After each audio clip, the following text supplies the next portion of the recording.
नमस्कार, मैं रविश कुमार। आप देख रहे हैं देश की बात 6 से 7। पहली खबर कर्नाटक से। आप लाख समझाइए मगर सांप्रदायिक भावना के नाम पर उकसाने वाले और भड़कने वालों की तादाद कम नहीं होती।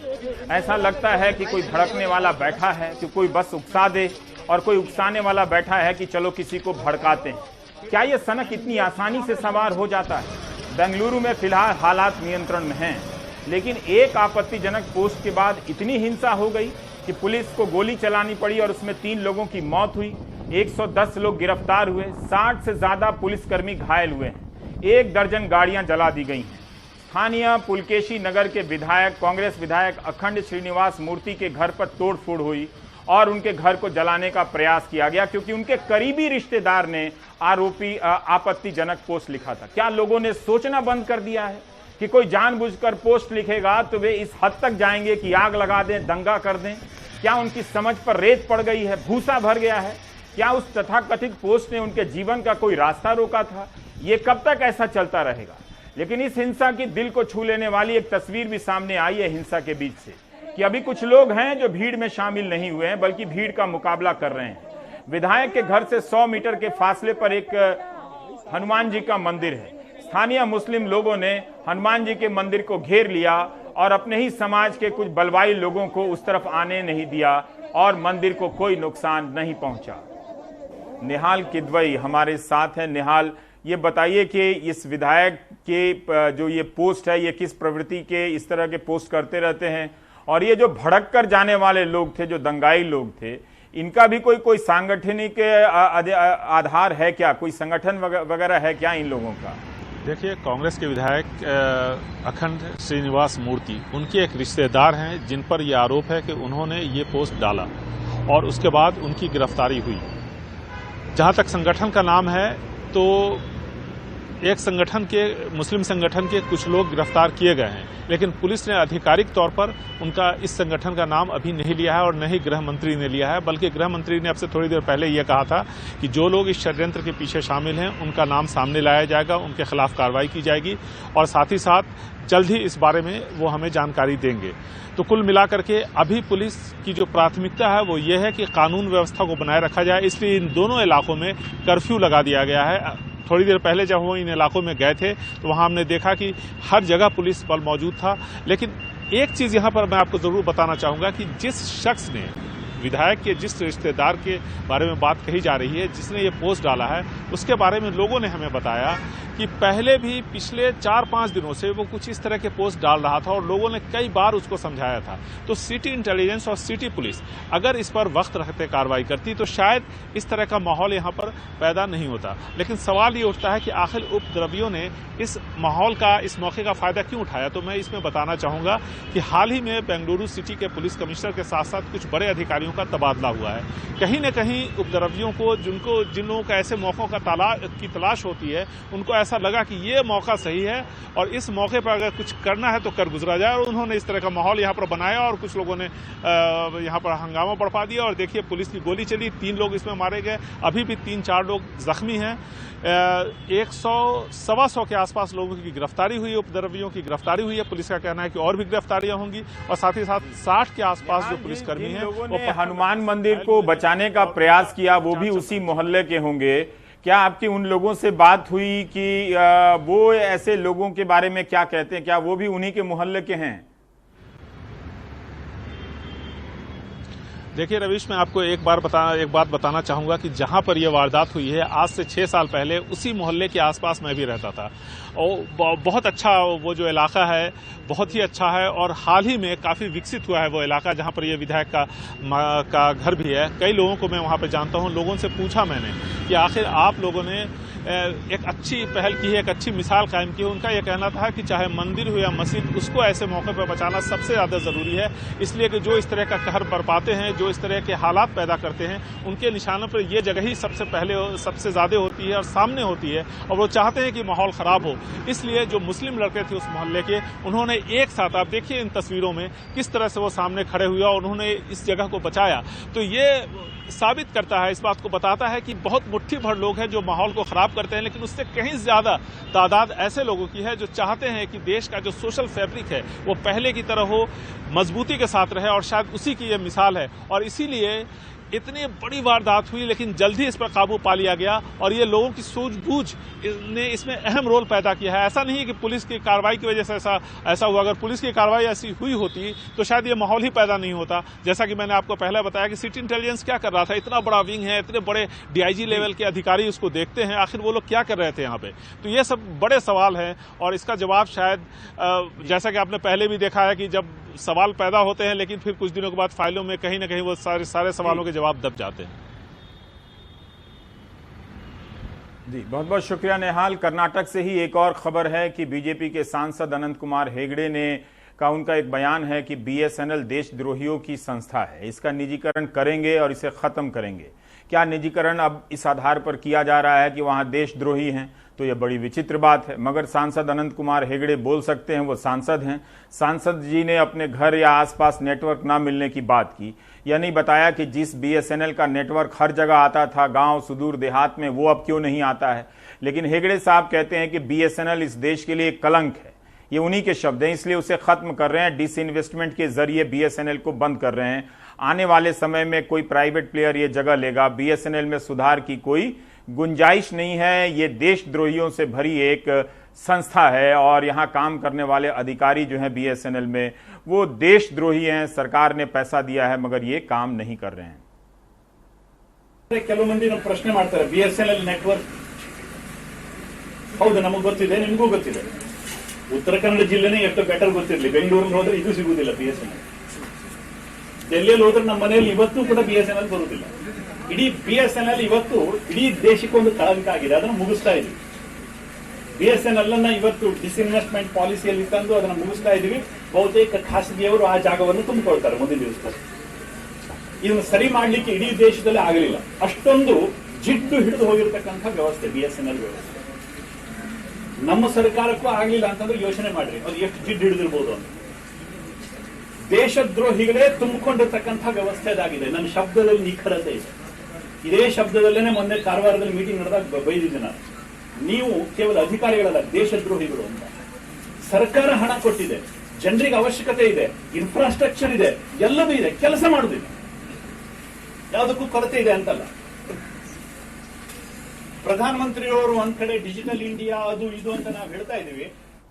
तो कनाडा में इनका बयान है, हमने हिंदी में भी बताया कि कह रहे हैं अधिकारी देशद्रोही है। किसी संस्था से, उसके कामकाज से कोई नाराज हो सकता है, बीएसएनएल से भी हो सकता है, लेकिन बार बार कहना कि संस्था देश के लिए कलंक है, देशद्रोही काम करते हैं, ये उचित नहीं है। बीएसएनएल के लोगों को अपनी सैलरी पाने के लिए पिछले चुनाव से पहले कितना आंदोलन करना पड़ा था।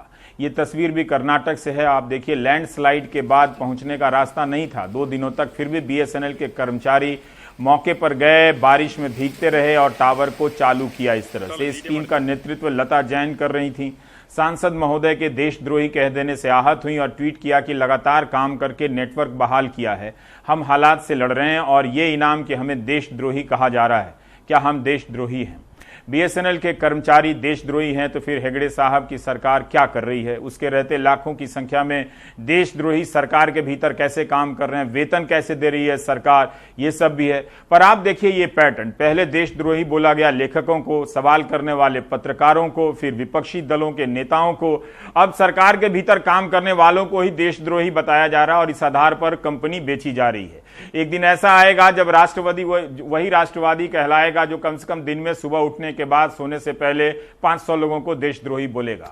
अब आते हैं बिहार में पुल बन जाते हैं मगर यहां कभी कभार उनका रास्ता भी टूट जाता है।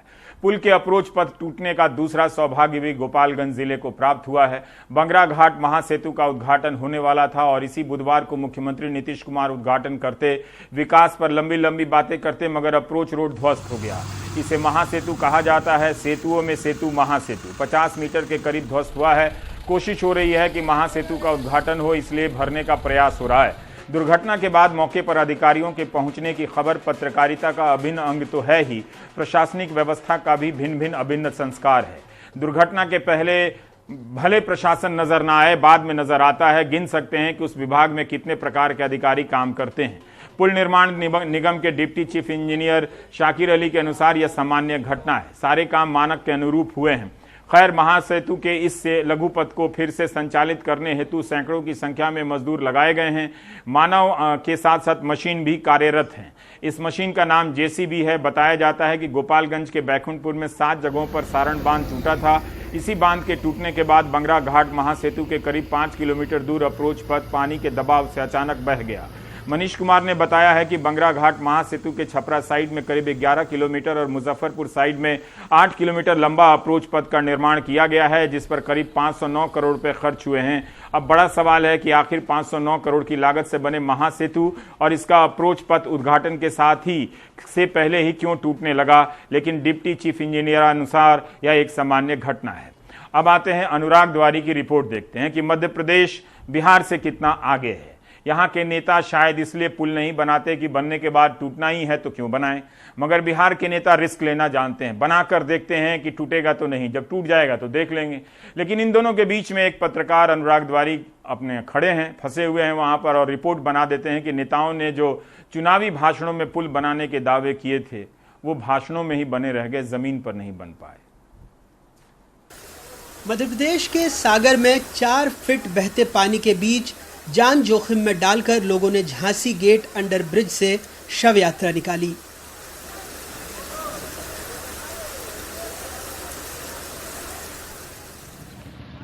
वजह, इस ओवर ब्रिज का काम महीनों से बंद है। लोगों को मजबूरी में यहां से गुजरना होता है। ये तो कुछ ही महीनों की लेट लतीफी का मामला है, लेकिन आदिवासी बहुल छिंदवाड़ा के निम्नी गांव में 150 लोगों के खेत जिरौरा में हैं। वहां पहुंचने के लिए न कोई रास्ता है और न ही कोई पुल।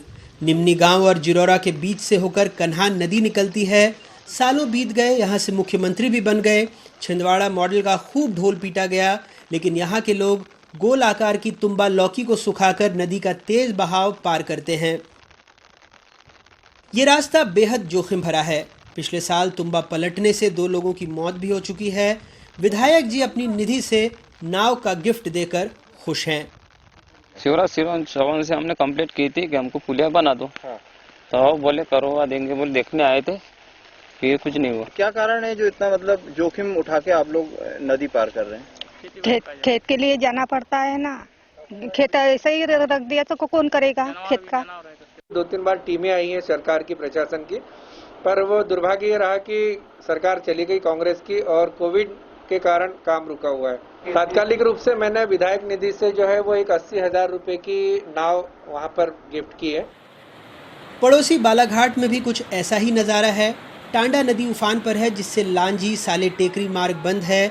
ऐसे में लोग जान जोखिम में डालकर पुल पार कर रहे हैं, क्योंकि 2 साल से पुल निर्माण का काम अधूरा है। इसी बालाघाट में नैरो गेज की लाइन धीरे धीरे ऐतिहासिक धरोहर बन गई। ब्रॉड गेज ने आकार ले लिया, लेकिन 1 दशक से काम बिल्कुल छुप छुप कर ही आगे बढ़ा। 23 साल पहले नींव पड़ी, लेकिन 17 साल से काम लगभग बंद ही रहा। बन जाता तो दक्षिण से पूर्व को जोड़ने वाली महत्वपूर्ण रेल रूट से लाखों की आबादी वाले आदिवासी बहुल मलज खंड को विकास के नए आयाम मिलते। वैसे सांसद जी के पास लॉकडाउन का बहाना है।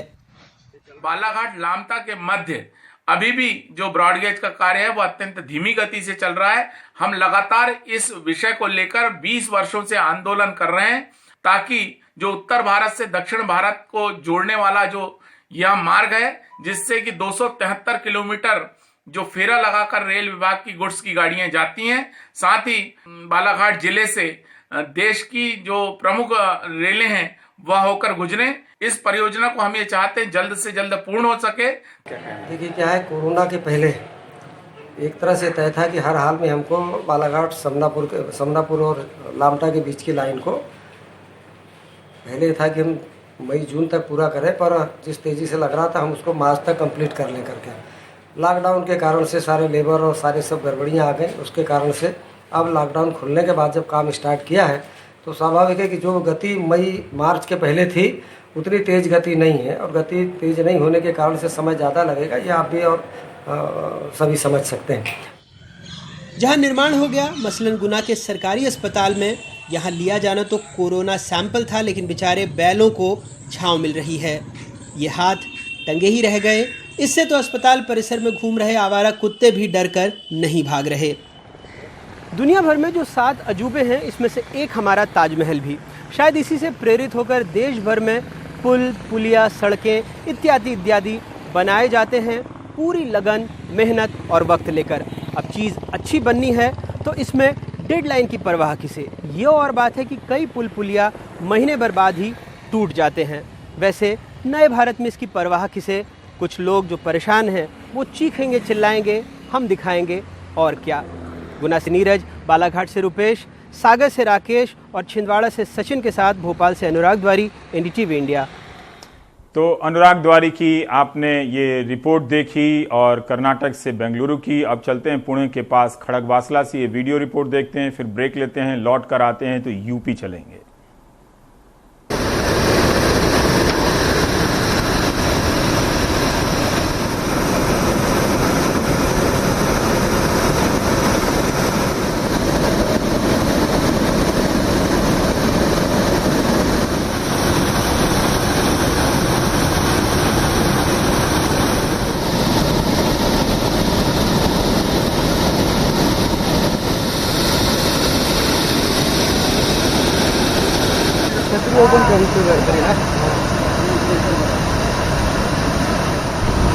पडला अजून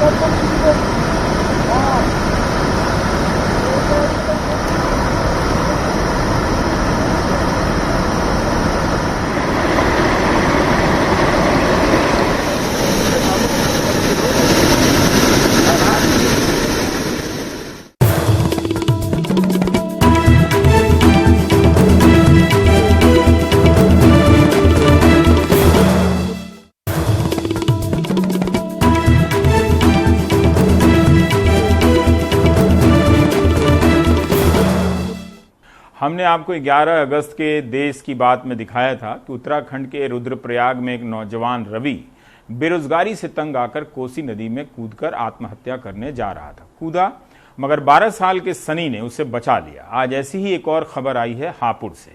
बेरोजगारी से तंग आकर ब्रजघाट पुल से गंगा नदी में कूदने जा रहा था। कूद भी गया मगर लोगों ने देख लिया। बचाव दल मोटर बोट से तुरंत पहुंच गया और बचा लिया। युवक मेरठ में गाड़ी चलाता था, लोकल प्राइवेट बस में काम करता था। कोविड के कारण बसें बंद हैं, इसलिए बेरोजगारी का दबाव होगा। आप सभी से निवेदन है कि नौकरी जाने पर आत्महत्या का प्रयास ना करें। मानसिक परेशानी होती है तो भारत सरकार के टोल फ्री नंबर 080461100007 08046110007 पर कॉल करें, अपनी परेशानी बताएं, इसका समाधान हो सकता है। अब बने रहते हैं यूपी में ही, जहां बने रहना आजकल आसान नहीं। एक घटना है गोरखपुर की और एक है शाहजहांपुर की।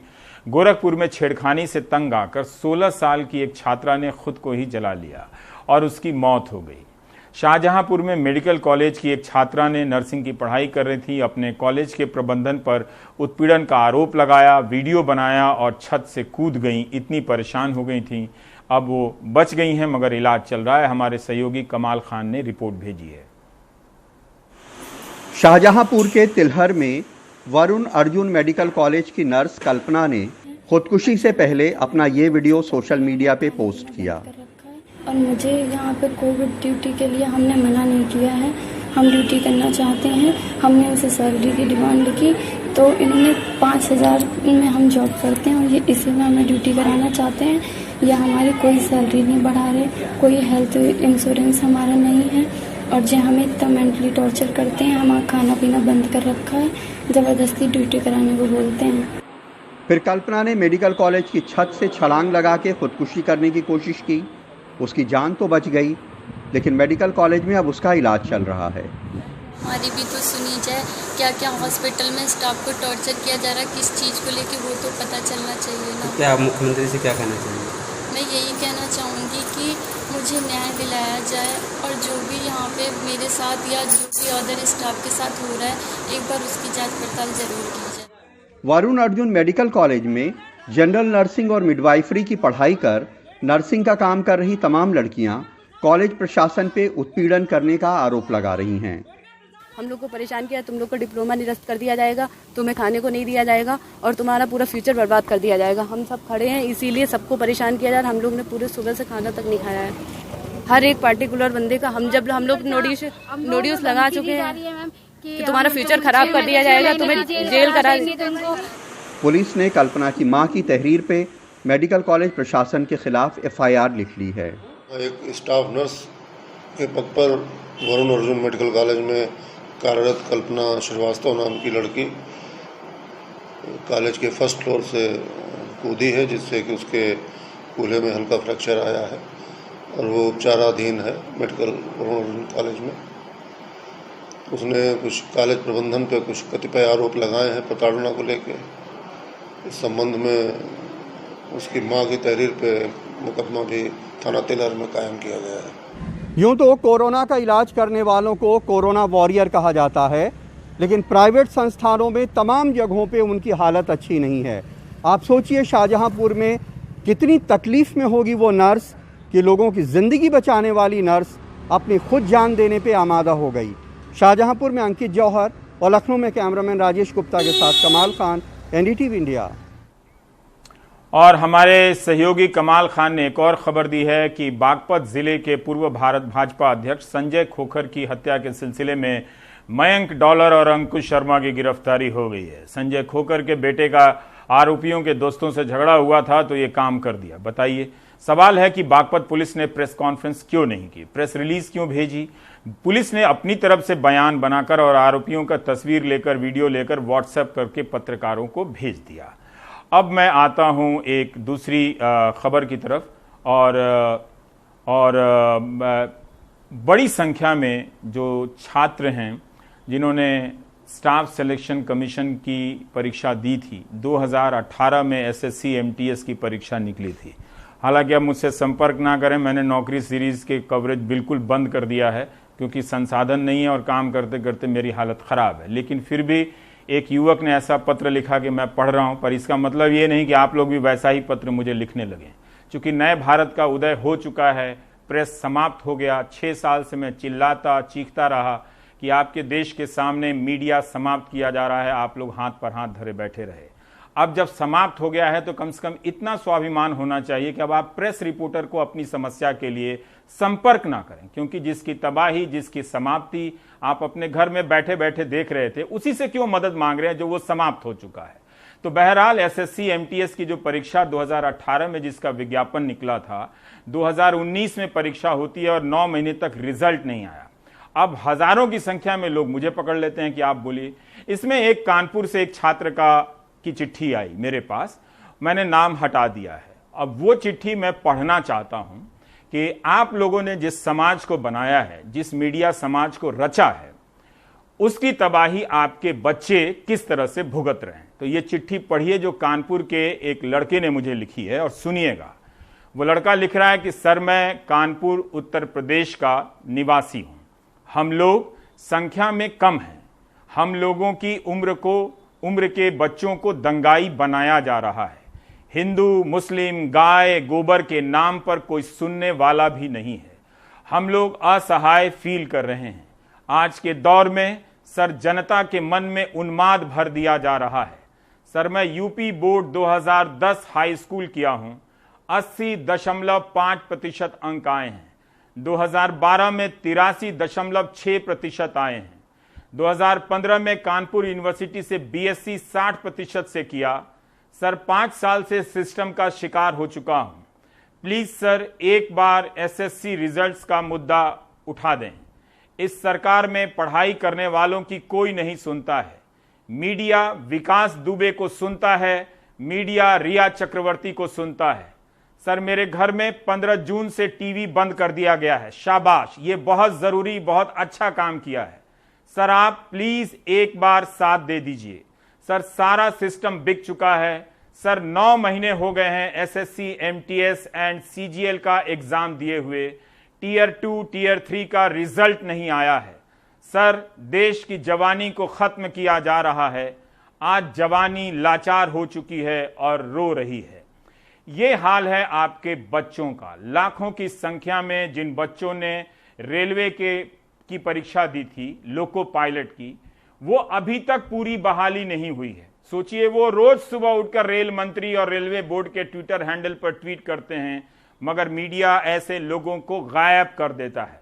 पर जनता का ही सहयोग अगर हो इसमें और मीडिया को इस तरह से समाप्त होते वो देखे और एक भीड़ में बदल जाए, जब मीडिया के 3 पत्रकार कारवां मैगजीन के दिल्ली में ही पुलिस की भूमिका को लेकर दंगों की पृष्ठभूमि में जब रिपोर्ट करने के लिए मौके पर पहुंचते हैं तो उनके साथ भीड़ घेर कर मारपीट करती है और एक महिला पत्रकार के साथ इस तरह की अभद्रता करती है कि वो पूरा ब्यौरा यहां बताया नहीं जा सकता है। आप चुप रहिए और आप देखते रहिए, लेकिन देखते जाइए कि इनके नतीजे में आपको क्या मिला है। इनके नतीजे में मिला है आपके बच्चों को ये चिट्ठी और ये आंसू।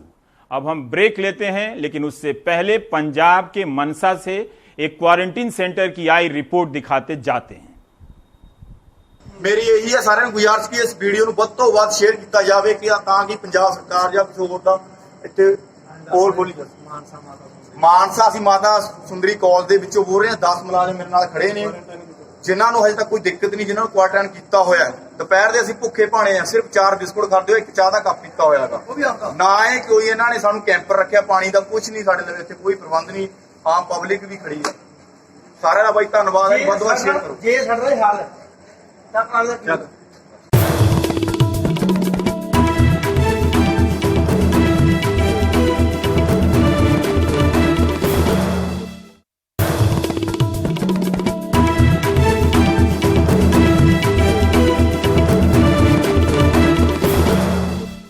और रवीश रंजन बता रहे हैं कि दिल्ली विश्वविद्यालय के छात्र ऑनलाइन परीक्षा के चलते किस किस तरह से परेशान हैं।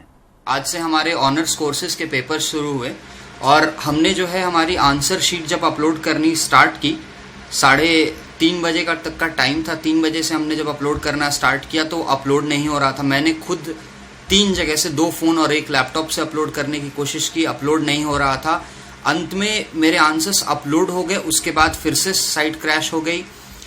ये दिल्ली विश्वविद्यालय के ऑनलाइन परीक्षा के अनुभव हैं। मेल का अभी तक भी जो है कोई एक्सेप्टेंस रिस्पांस नहीं आया है। ये हाल जब राजधानी का है तो कश्मीर से लेकर ग्रामीण इलाकों में रहने वाले छात्र कैसे ऑनलाइन परीक्षा दे रहे होंगे। छात्रों को 3 घंटे पेपर हल करने और 1 घंटे सबमिट करने के लिए दिए जाते हैं, लेकिन अगर वेबसाइट ही क्रैश हो जाए तो छात्र पेपर सबमिट कैसे करें।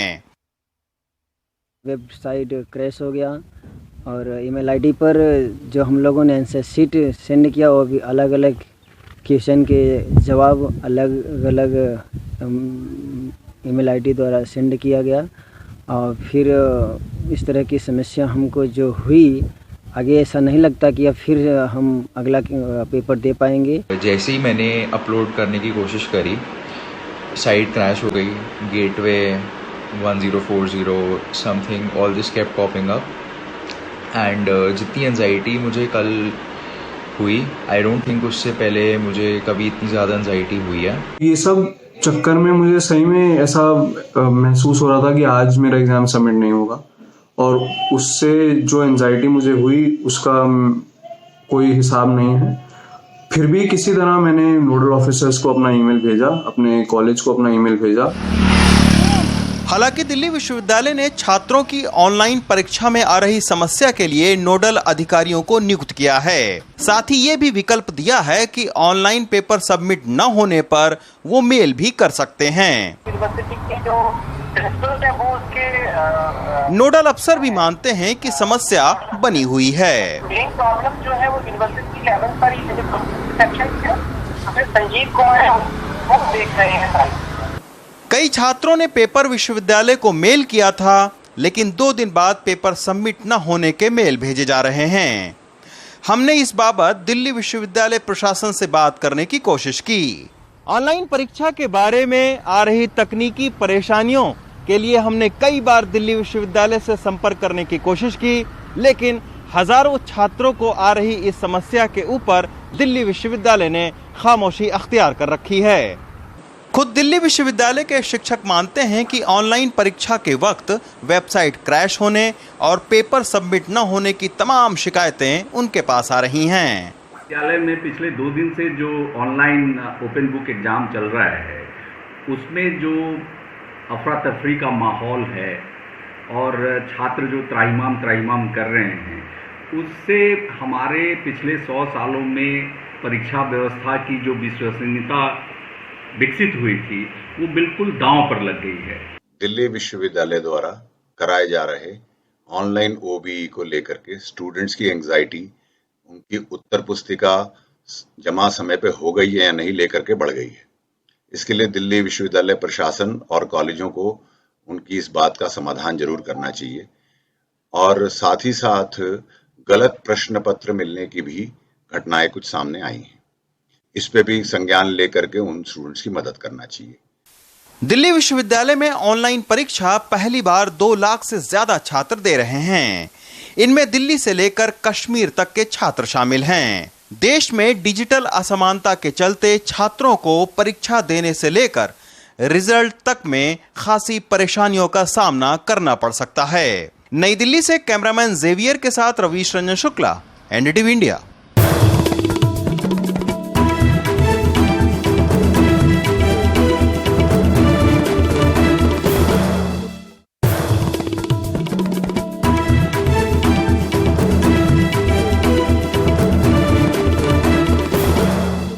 आप देख रहे हैं देश की बात 6 से 7। क्या आपको अंदाजा है कि ग्रामीण इलाकों में सरकारी स्कूलों में पढ़ने वाले छात्र इस ऑनलाइन शिक्षा के दौर में स्मार्टफोन के बिना कैसे अपनी जिंदगी और पढ़ाई कर रहे हैं? सहारनपुर से सोनभद्र तक कोरोना ने यूपी के बच्चों से भारी कीमत वसूली है। 4 महीने से स्कूल बंद हैं। बड़े निजी स्कूलों में पढ़ने वाले बच्चों की पढ़ाई ई माध्यम से शुरू हो गई है। यूपी सरकार भी छात्रों को पढ़ने की सामग्री मुहैया करा रही है, लेकिन गरीब घरों के लाखों बच्चों के लिए स्मार्टफोन या 4G इंटरनेट अभी भी एक सपना है। सोच रहे हैं सर, पढ़ाएंगे। जो बच्चों का भविष्य बने, क्या सोच रहे हैं? बच्चे पढ़ेंगे सर, जब भी तो आगे बढ़ेंगे। आपने क्या सोचा है? सोच रहे हैं, हमारे पास सर पैसा ही नहीं है, पैसा नहीं है, इसलिए हम मजबूर हैं। पश्चिमी उत्तर प्रदेश के सहारनपुर में 42 साल के मोहम्मद इलियास एक मिस्त्री हैं जो महामारी से पहले 10,000 रुपए महीने कमा लेते थे। अब वो अपने 12 साल के बेटे मोहम्मद चांद के साथ समोसे की दुकान चलाते हैं। अब कमाई घटकर महीने में 3,000 रुपए ही रह गई है। पहले उनका बेटा उर्दू माध्यम स्कूल में पढ़ता था, लेकिन अब 4 महीने से बेटे का समय पिता की मदद में गुजरता है। अभी तो फिलहाल मैं यही दुकान पे रहता हूँ, थोड़ा बहुत काम कर देता है। क्या मदद करते, क्या क्या काम करते हैं? मतलब पानी पुनी भर देता, सामान दे देता, दूसरे बाजार से सामान ला देता। हाँ, पढ़ाई लिखाई आगे सोच रहे करेंगे, पर पैसा वैसा नहीं, इसके लिए क्या करेंगे आगे पढ़ाई, पैसा नहीं है। 2011 के आंकड़ों के मुताबिक यूपी में देश के बच्चों की सबसे बड़ी आबादी है। महामारी की वजह से यहां शिक्षा के आंकड़े और बुरे होने वाले हैं। सरकारी आंकड़ों के मुताबिक यूपी के 2 लाख से ज्यादा स्कूलों में 60% सरकारी हैं, लेकिन ज्यादा बच्चे निजी स्कूलों में हैं। यूपी में 31 बच्चों पर 1 शिक्षक है, महाराष्ट्र में 22 बच्चों पर। यूपी में 5वीं के बाद 21.67% बच्चे पढ़ाई छोड़ देते हैं। तमिलनाडु में यह दर 1.37% है। घूम फिरकर देखेंगे कि मुझ में कोई दोष है या नहीं। जब महामारी से राहत मिलेगी और स्कूल फिर खुलेंगे तो ये बच्चे कैसे छूटी हुई पढ़ाई पूरी करेंगे? सोनभद्र के विंधमगंज शहर में किताबों में डूबे रहने वाली 11 साल की सुप्रिया गुप्ता अब रेलवे स्टेशन के बाहर अपने पिता के छोटे से ढाबे में ग्राहकों को खाना खिलाने में मदद करती हैं। बीते 4 महीने उनके लिए बहुत भारी रहे हैं। वो एक निजी स्कूल में 5वीं की छात्रा हैं और पिता अजय गुप्ता की कमाई काफी कम रह गई है। दुकान पे हम अपने सारे काम कर रहे हैं, समोसा कर रहे हैं, जो भी गांव का उनको सामान दे देते हैं, जो कुछ मांगता है उसको दे देते हैं। अब लेबर नहीं है और अब तो गाड़ी भी नहीं चलती, इसलिए पापा लेबर को हटा दी क्योंकि खाने का पूंजी नहीं तो उन लोग को कैसे दे सकते हैं। मैं डॉक्टर बनना चाहती हूँ पर अब स्कूल ही नहीं खुला तो हम कैसे बन सकते हैं और नेटवर्क ही नहीं चल पा रहा है, इसीलिए छोटे छोटे शहर में नहीं चल पा रहा है और जो बड़े बड़े शहर में उसमें तो चल भी रहा होगा। ये तो मुझे खुद पता नहीं अब मैं कैसे डॉक्टर बनूंगी। अब मुझे अपने ही साइंस से सब करना पड़ेगा। पहले बीच में हुआ कि ऑनलाइन पढ़ाई होगी, स्कूल बंद हुआ, भाई कोविड-19 की वजह से कोई कहीं जाएगा स्कूल में नहीं, और दूसरी तरफ की ऑनलाइन पढ़ाई होगा कैसे जब यहाँ नेटवर्क बढ़िया से बात नहीं हो पाता है, बढ़िया से कोई नेटवर्क का व्यवस्था नहीं है। नेट एकदम मालूम पड़ता है कि हम लोग 4G का पैसा देते हैं और 2G भी हम लोग को नहीं मिल पाती है। बहुत स्थिति खराब है। बच्चे पढ़े तो पढ़े कैसे, किसी को टीचर को बुला के पढ़ाना नहीं है घर में, आखिर वो पढ़ने जाएंगे कहाँ। कोविड-19 महामारी से पहले भी उत्तर प्रदेश में जो स्कूली बच्चों की ड्रॉप आउट दरें थीं वो काफ़ी ज़्यादा थीं और अब जिस तरह के हालात बने हैं उससे यही लगता है कि आने वाले दिनों में जो यूपी की शिक्षा व्यवस्था है उस पर काफ़ी दबाव पड़ने वाला है। सहारनपुर से अशोक कश्यप और सोनभद्र से प्रभात कुमार के साथ आलोक पांडे, NDTV इंडिया।